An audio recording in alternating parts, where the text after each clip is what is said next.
Hamas leader Ismail Haniyeh assassinated in Iran. Just hours after Israel claimed to kill a senior Hezbollah commander in Beirut, another airstrike kills the chief of Hamas in the Iranian capital. How will Israel's adversaries respond? And is the world at risk of Israel turning its war on Gaza into a regional conflict? I'm Andrea Sankey, and this is The Newsmakers.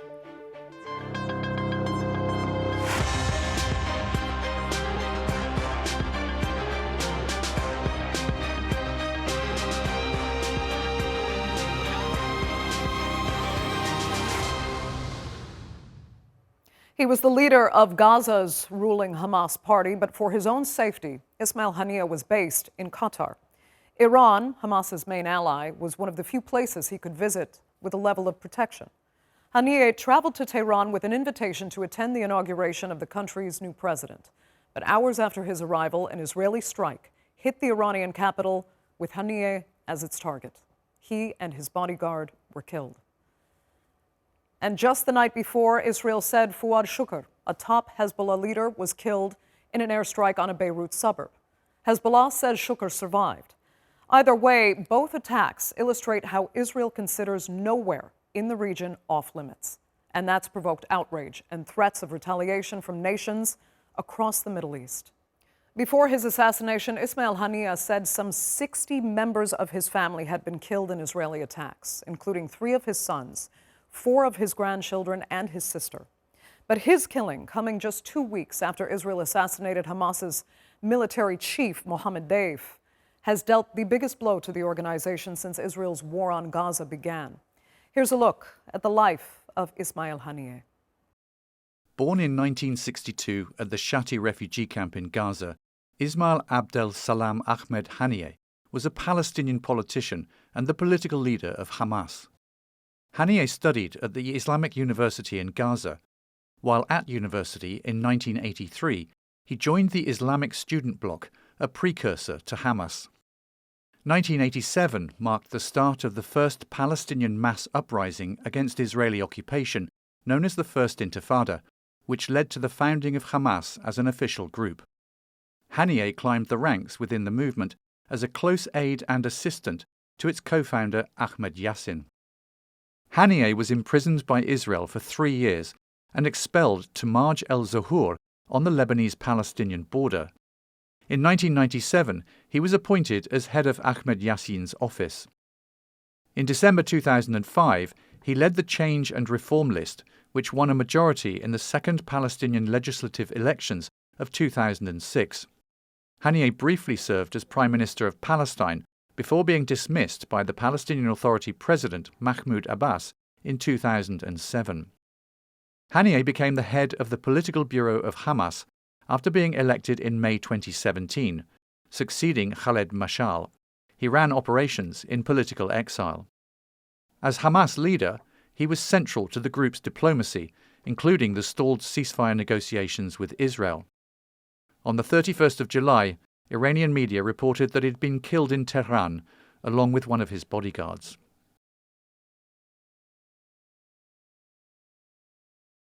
So with this assassination on Iranian soil, is Israel inching the region ever closer to all-out conflict? And where does the loss of Ismail Haniyeh leave Hamas, as well as negotiations on hostages and a ceasefire in Gaza? Joining me now to debate that and more are, from here in Istanbul, Professor of English Literature and Orientalism at Tehran University, Mohammad Marandi. From Amman, presenter at Alhiwar TV, Azzam Tamimi. And from Beirut, director of the Political Science Institute at St. Joseph University, Sami Nader. Thanks all so much for being with me. First, let's establish each of your opinions on how serious this escalation is. Mohammad Marandi, Ismail Haniyeh was assassinated in Iran after the inauguration of your president. How brazen was that alone, and how will Iran respond? It's extremely serious. Ismail Haniyeh is, in the eyes of Iranians, a martyr. He led a heroic struggle against the Israeli occupation and against an ethno-supremacist regime. He was a guest of Iran and the Israeli regime murdered him and thus violated Iran's sovereignty. Ismail Haniyeh is a household name in Iran. And when we heard the news, we were in shock. People were angry, and people have gone to the streets demanding that the government respond. And I think the response will be very severe. What qualifies as severe? I think the Iranians will strike Israel directly. I think they will strike Israel harder than they did after the regime bombed the Iranian consulate building in Damascus for two reasons. One, if you recall, when the regime bombed the Iranian consulate, Iran took its complaint to the UN Security Council, and the British, the French, the Germans, and the Americans blocked any condemnation of the regime, which is outrageous and unprecedented. And so the Iranians felt it necessary to punish the regime itself. This time round, the Iranians know from past experience that the Americans and the Europeans will support the regime no matter what it does. Remember, it's allowing its soldiers to rape men in prison, it's slaughtering children day and night, it's starving people. So Iran knows that the West is not going to rein in Netanyahu. So it's going to have to punish the regime harder this time around. And it's not, the regime loses. It's already lost the war. It's lost in Gaza, it's lost on the border with Lebanon, it's lost in the Red Sea, it's lost in across the board. It's lost in the eyes of the global community, which despises the regime. Forget a few Western countries where many people are still propagandized. So the escalation may benefit Netanyahu personally, but it won't benefit the regime. Okay, let me ask Azzam Tamimi. Israel argues that it has eliminated an enemy of its state, but the problem here is he wasn't just the leader of Hamas. He was also a negotiator in discussions, of course, on hostage release, as well as a settlement to this conflict. Where has Israel left itself by eliminating, whether it liked it or not, what was its negotiating partner on the other side? How much more complicated could it make this for Israel to negotiate a way out of this? I think from day number one, Netanyahu wasn't serious about negotiating a ceasefire. He didn't want to stop the war. He wanted the war to end only on one condition, and that is this complete destruction of Hamas and the return of Gaza under the full control of his coalition government. And therefore, although there are in Israel officials, probably politicians who supported a negotiated deal with Hamas, I think Netanyahu and his government were not serious at all right from the start. Now, this assassination will probably make many people within Hamas ask, why then should we negotiate with these guys if they're doing this? Right. So, I mean, do you see this then? I mean, we've heard this said many times, actually, that Israel can say all at once that it's going to eliminate Hamas, but Hamas cannot be eliminated because it is in large part an ideology that Israel is making stronger. So do you believe that Hamas is being weakened by these attacks, or is it being made stronger because there are many waiting to fill the void of the leaders that Israel has eliminated? Well, since the early 90s, soon after Hamas was established in 1987, the Israelis have eliminated dozens of Hamas top leaders. Sheikh Ahmed Yassin, Rantisi, Maqadma, Abu Shanab, Yahya Ayyash. What did that do to the movement? The movement only grew stronger and more popular among the Palestinians as well as among many people around the world. So it's not going to weaken Hamas. Hamas is an idea. Hamas is a set of institutions whose leaders are elected officials. And therefore there is no cult of personality. Those who expire, they expire as human beings, but the ideas remain, and other people will come and carry those ideas forward. Right. And as Sami Nader, same question really for Hezbollah and from Lebanon's perspective. What have the actions of the past 4 days really? Where has that left Lebanon and Hezbollah? Is it strengthening their resolve? And will greater Lebanon be drawn into this? I mean, definitely this strike and this operation had the potential of propelling the whole region into a full-blown war. The way, I mean, because Hezbollah has vowed if the city of Beirut will be targeted or any of the key commander will be targeted, Hezbollah will retaliate inside Israel. And yesterday operation, we have had Israel targeting a key commander in the very strong of Hezbollah in the suburb of Beirut. So definitely Hezbollah will retaliate.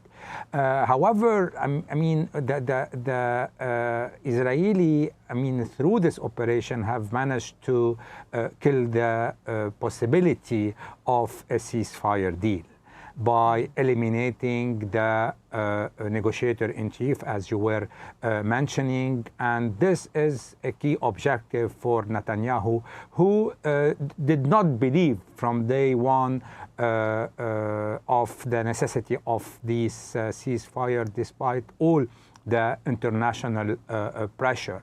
And he's putting or framing the whole conflict in the region. And I do believe this is the end in mind. This is the real objective of both operations, is to frame the conflict as a conflict with Iran, not a conflict with the Palestinian, trying to get on board his international partner, mainly the US on one side and the European on one side, that have already differences with Iran and with the nuclear thing in the background.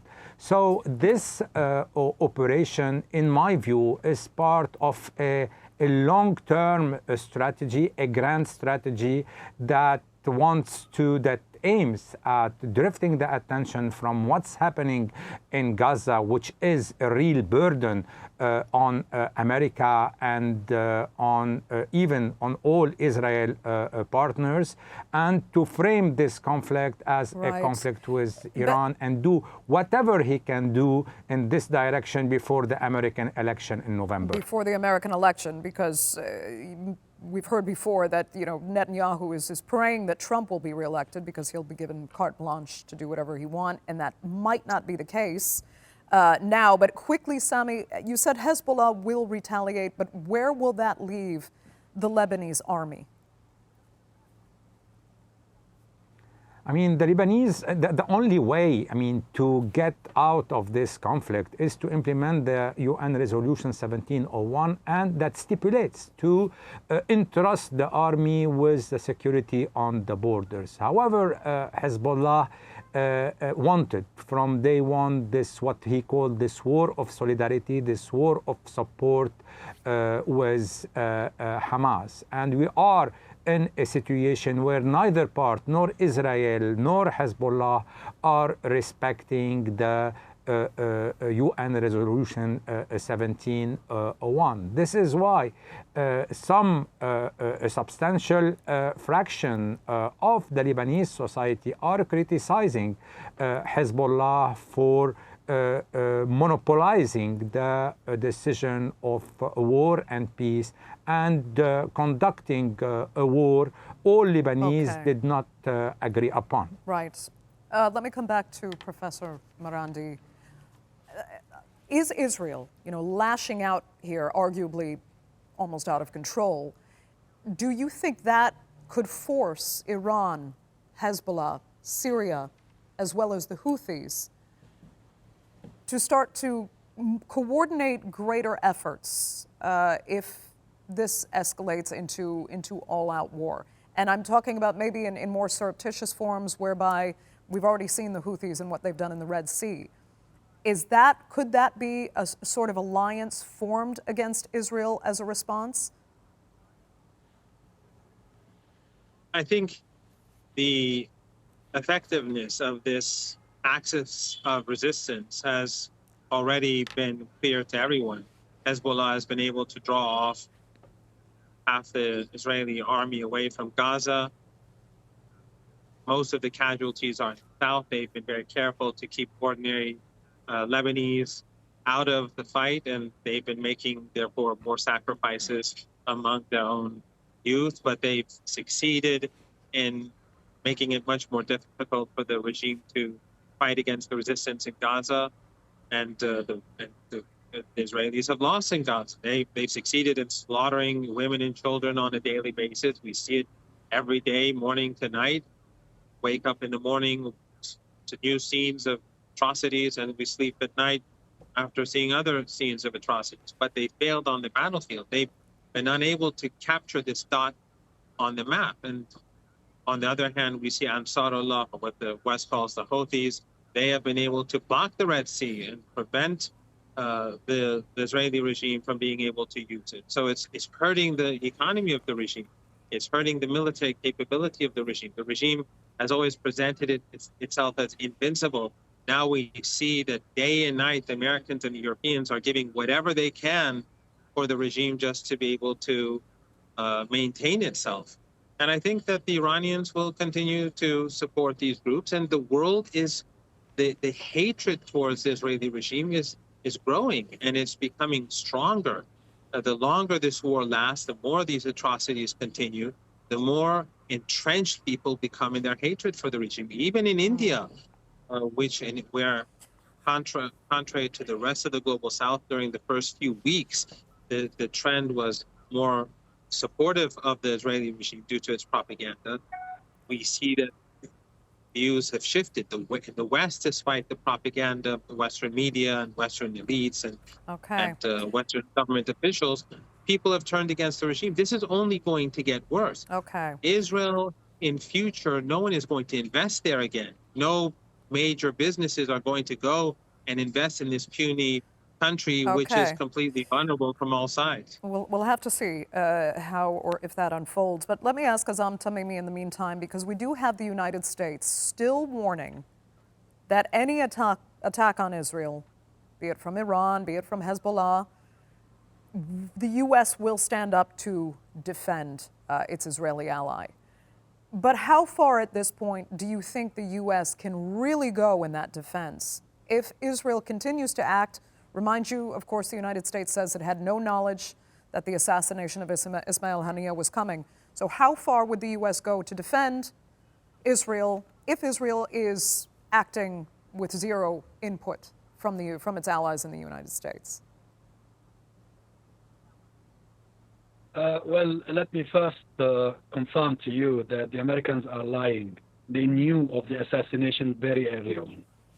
I received information at 2 in the morning via an American source that a very senior Palestinian resistance official had been eliminated. And that shows that the Americans knew. And I suspect that the Americans are actually involved somehow in the assassination, either in the planning process or even in the logistical support that whoever executed this operation relied on. We haven't seen any sign of a change in American policy. Israel continues to be the Zionist project of the West, the Christian European and Christian American West. Zionism is Christian before it was Jewish. Actually, there are more Jewish people in the world today who are opposed to Zionism than the Jews who support Zionism. Yet, the evangelicals in the United States of America and the politicians in the United States of America and the various lobbies, the gun lobby, the armament lobby, the Zionist lobby, all these lobbies guarantee constant and regular American support for Israel. Israel is America's project today. Sami, if you wanted to comment on that, go ahead. But I also wanted to ask you specifically again about Lebanon. And if this conflict escalates, where will that leave the Lebanese people? They're already suffering under, as you know very well, the economy struggling like few others on the planet. But if they see conflict also erupting. Will we see refugees leaving Lebanon similar to their neighbors in Syria? This is a very good question because, and even Hezbollah, who's leading this war of solidarity, is well aware of the current situation in Lebanon that is totally different from what was prevailing in 2006 when we have this war against Israel. This is why he wanted this war that he waged to support Hamas, but within certain rules of engagement. He did not want a full-blown war. He did not this war to slide into an all-out war because of the devastating impact on the Lebanese economy, on its own constituency. I mean, people in the south that are the constituency, the natural constituency of Hezbollah, who belong to the Shia community, have been leaving their houses for a second time in less than 10 years. Because the last war happened in 2006, and they have seen their assets and their houses totally destroyed. After what? After having lost all their saving in the banks 4 years ago. Let's keep in mind that Lebanon is going through an economic collapse, an economic and financial collapse. The GDP shrunk by 70%. The job rate is above 40%. This is to say the current economic situation is not what it used to be in 2006, meaning that Lebanon has not the resources to sustain a war nor to do the reconstruction. If today Israel is destroyed, because now it seems there is this new balance of power, this new rules of engagement. If you destroy my country, I destroy your country. However, Israel can rely on America or other partners to rebuild their country. I'm not sure the Lebanese, given the current isolation they are living, given the current political divide, they are able to survive a war similar to that happened in 2006 or similar to what they are witnessing every day in Gaza. Okay. Mohammad Marandi, we started in Iran, we'll finish in Iran. What does Iran see then, if anything, as far as a potential change in U.S. leadership, and that the war in Gaza has become so exceptionally unpopular now with so many Americans that Kamala Harris, the Democratic candidate, has had to say, we will not be taking the same approach, Israel has to rein it in. Is Iran seeing any potential there for a true change in tact that could perhaps de-escalate this in the longer term? I don't think Iran really thinks that Harris or Trump would do anything that would benefit the Palestinian people. Each, through their own method and means, will continue to support the genocide. They'll continue to allow the Israelis to rape prisoners and murder children without any consequences, and they will continue to give them intelligence as they are doing. And when it comes to Iran, Western embassies in Iran provide the Israeli regime with intelligence. The Americans are providing the Israeli regime with intelligence. Embassies surrounding Iran are all aiding and assisting the Israeli regime. They're aiding the Israeli regime in Gaza and in the war in Lebanon, as well as in the Red Sea. So they will do whatever they can to assist the regime. It doesn't matter. Maybe if Trump comes to power, there's an advantage that the opponents of Trump will protest more. It'll be more easy for them to protest. There's no way to calculate which one is worse than the other. Both are horrible for the international community. Okay. Both factions are supporters of genocide. The only solution is for a Palestine where human beings are equal. An ethno-supremacist regime in this part of the world will never allow Lebanon, Jordan, or Egypt to be at ease. We have 1 minute left. I do want to get Azzam Tamimi in one last time. I mean, Azzam, is there any scope at all for de-escalation here? Anything optimistic What is the end game, if not? Well, at the moment, the picture doesn't look optimistic at all, but who knows what will happen next. It depends on which player is going to take which action. And this remains to be seen. Is Iran likely to retaliate or not?